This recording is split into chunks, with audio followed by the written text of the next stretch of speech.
नमस्कार विद्यार्थियों, आज हम इस वीडियो लेक्चर में बात करेंगे जैविक खेती की।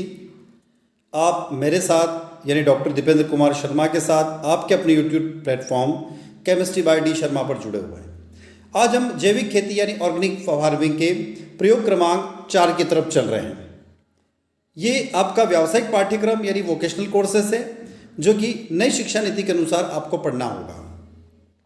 आज का हमारा जो टॉपिक है, जिसको हम स्टडी करने जा रहे हैं, उसकी तरफ हम लोग चलते हैं। टॉपिक आपको दिखाई दे रहा है कि बीज क्यारी तैयार करने की विधि समझाइए। Explain the method of preparation of seed bits, यानी आप सीड बिट्स को किन तरीकों से तैयार कर सकते हैं। तो यहाँ पर हम बात करेंगे सीड बिट तैयार करने की विधि के बारे में।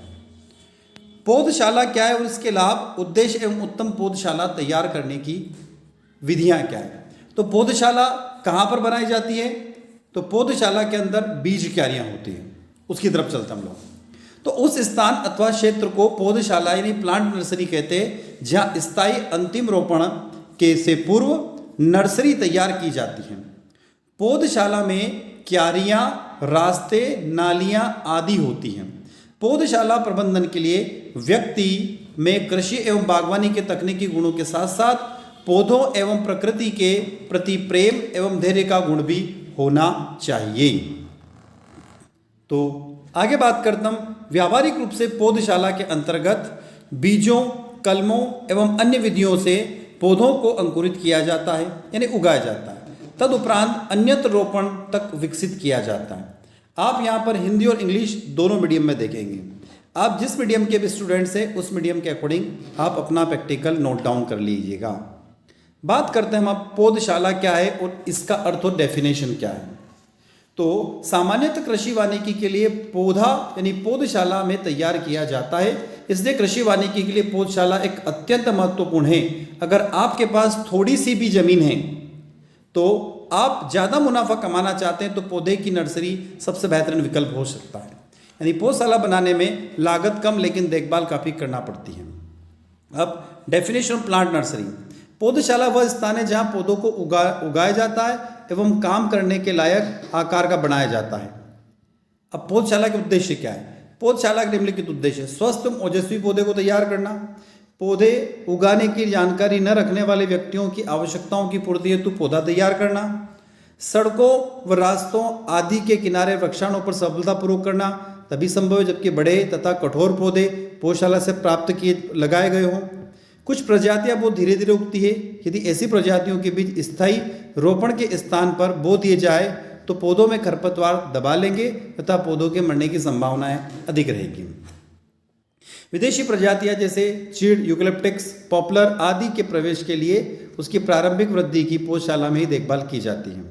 बहुत सी प्रजातियों को यदि सीधे स्थायी स्थान पर बोया जाए या लगाया जाए तो अपेक्षाकृत अच्छी प्रकार से वृद्धि नहीं होती है।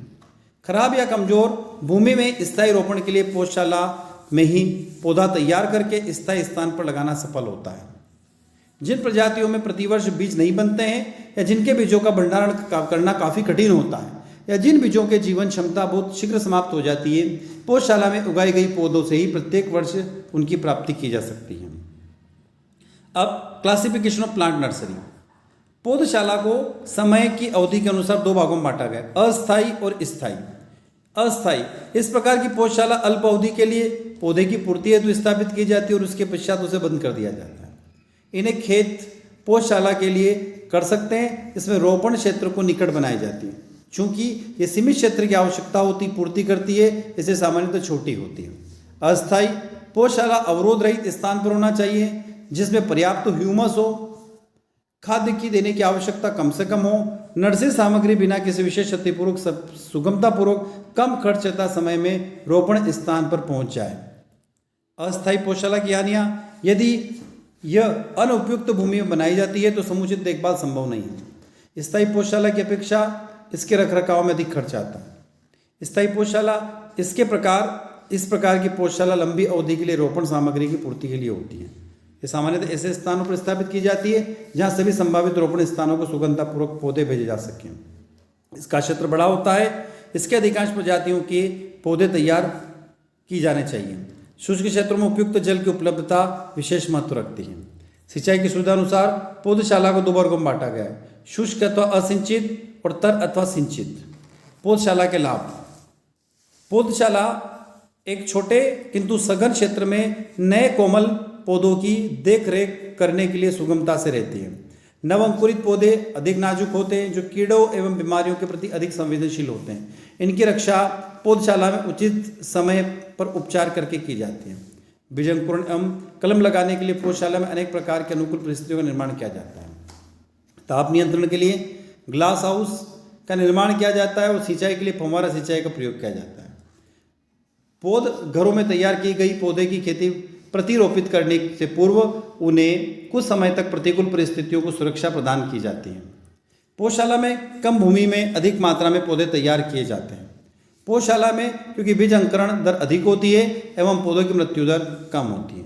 पौधशाला में पौधों की देखभाल के लिए कम खाद की आवश्यकता होती है तथा कम उत्तम सिंचाई हो जाती है, इसलिए एक उपयोगी और सुगढ़ संसाधनों में से है तथा कम खर्चीली है।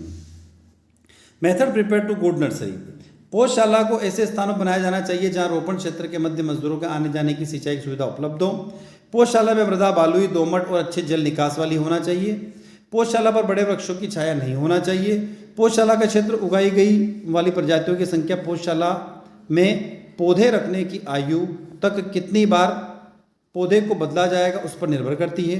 इसके अतिरिक्त 50% की बढ़ोतरी रास्ते, सड़क, नालियाँ, कुआं व भवन आदि के लिए कर लेना चाहिए। 1 हेक्टेयर क्षेत्र वाली यूकेलिप्टस की पौधशाला को सुगमतापूर्वक 3.5 से 4 लाख पौधे तैयार किए जा सकते हैं, जबकि 5 हेक्टेयर वाले यदि हो तो उसमें सागौन यानी टीक का पौध 1 लाख लगभग वृक्ष तैयार कर सकते हैं। साधारणतः उत्तम पौधशाला का क्षेत्र रोपण क्षेत्र यानी 0.25 से 2.5% तक हो सकता है। पौधशाला का समुचित रेखांकन किया जाना चाहिए। क्षेत्र की फेंसिंग के पश्चात क्षेत्र को आयताकार खंडों में बीच में स्थायी रास्ते लेते हुए विभक्त किया जाना चाहिए। इन खंडों को सक्रिय रास्तों से उपखंडों में और इसके पश्चात बीच के रास्ते छोड़ते हुए सिंचाई की सुविधा के अनुसार नालियां युक्त आयताकार क्यारियों में विभक्त किया जाना चाहिए। क्यारियां सामान्यतः 1.2 मीटर से 1.8 मीटर चौड़ी तथा 1.8 मीटर से 12.2 मीटर लंबी होना चाहिए। आजकल 10x2 1 मीटर आकार की क्यारियों का भी प्रचलन है। पौधशाला की भूमि को तैयार करने के लिए भूमि को 30 से 40 से भी गहरा और कई बार कुछ दिनों के अंतर देते हुए खोदकर भुरभुरा कर देना चाहिए। आखिरी खुदाई के समय सड़ी गली गोबर की खाद या पत्ती खाद व दीमक व चींटियों आदि की रोकथाम के लिए प्रति हेक्टेयर 75 किलो एल्ड्रेक्स 5% मिट्टी में मिला देना चाहिए। क्यारियाँ 10 से 15 सेंटीमीटर ऊंची बनानी चाहिए। पौधशाला में बीज रोपण की तैयारी। पौधशाला में बीज रोपण किया जाने से पहले कुछ सावधानी रखना पड़ेगी। सामान्यतः पौधशाला में बीज रोपण के लिए कठोर आवरण वाले बीजों को बोने से पूर्व उनकी कठोरता के अनुसार कुछ घंटों के लिए ताजे और गर्म पानी से भिगो कर रखना चाहिए। इससे बीजों का अंकुरण अच्छा होता है। बीज छिड़काव को चौप कर बोया जा सकता है। बहुत छोटे बीजों में बालू या राख में मिलाकर बोने से बीज की भूमि एक समान हो जाती है। पंक्तियों में बुवाई करने से विड्स निकालने और सिंचाई करने में भी आसानी होती है। बड़े आकार वाले बीजों को अलग अलग चौप कर या फड़ में बोना चाहिए। सामान्य जितना बीज बड़ा होगा उसे उतनी गहराई पर बोना चाहिए। बीजारोपण के पश्चात अच्छे अंकुरण के समय सूर्य, पाला तथा कुतरने वाले जीवों से बीजों को बचाव करना चाहिए। तेज धूप, पाला, बर्फ आदि से अंकुरण के समय पौधों को बचाने के लिए क्यारियों की आवश्यकता अनुसार घास व पत्तियों की छाया कर देना चाहिए।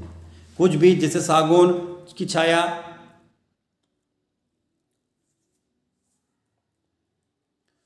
में अधिक भली भांति अंकुरित होते हैं। अंकुरण के पश्चात पौधे को बढ़वार के लिए खरपतवार नियंत्रण किया जाना चाहिए। पौधे की प्रारंभिक अवस्था से ही नमी मिट्टी खरपतवारों को हाथ से खींचकर उखाड़ देना चाहिए।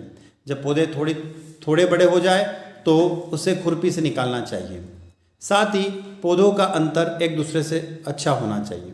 बीज की ऊंचाई अंकुरण के समय कुछ समय पश्चात सिंचाई फुहारे से की जाना चाहिए। इसके पश्चात शाम के समय आवश्यकता अनुसार नियमित सिंचाई करते रहना चाहिए। इसके पश्चात यदि हम देखें तो पाले डंपिंग ऑफ की संभावना हो तो सिंचाई केवल प्रातःकाल ही करना लाभदायक होता है। कुछ दशाओं में पौधे 1 वर्ष में इस योग्य नहीं हो पाते कि उनको स्थायी स्थान पर रोपण किया जा सके। इस दशा में पौधशाला में 1 से अधिक वर्ष रखना चाहिए जिससे पौधे की मुख्य जड़ लंबी हो जाए। फलस्वरूप उन्हें रोपण के लिए उठाने में कठिनाई ना हो। इन कठिनाइयों से बचने के लिए लंबी जड़ का झगड़ा बचाने के लिए पौधे को एक क्यारी से दूसरी क्यारी में प्रतिरोपित करना चाहिए।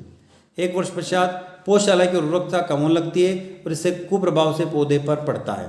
अतः पौधशाला की उर्वरकता के लिए कुछ क्षेत्रों में खाली रखवा कर उसमें गली सड़ी गोबर के पत्ते कंपोस्ट खाद मिलाकर अथवा हरी खाद का उर्वरक द्वारा तैयार करना चाहिए। पौधशाला में पॉलीथीन की थैलियों का प्रयोग का प्रचलन बढ़ रहा है। आजकल अधिकतर सदाहरित पौधे पॉलीथीन की थैलियों में उगाए जाते हैं, जिन्हें सुगमतापूर्वक रोपण क्षेत्रों तक लिया जा सकता है। थैलियों का आकार इस प्रकार रहेगा। सामान्यतः 150 गेज 15 सेंटीमीटर व्यास तथा 30 सेंटीमीटर लंबी थैलियाँ फल वृक्ष तैयार करने के लिए उपयोग में लाई जाती हैं।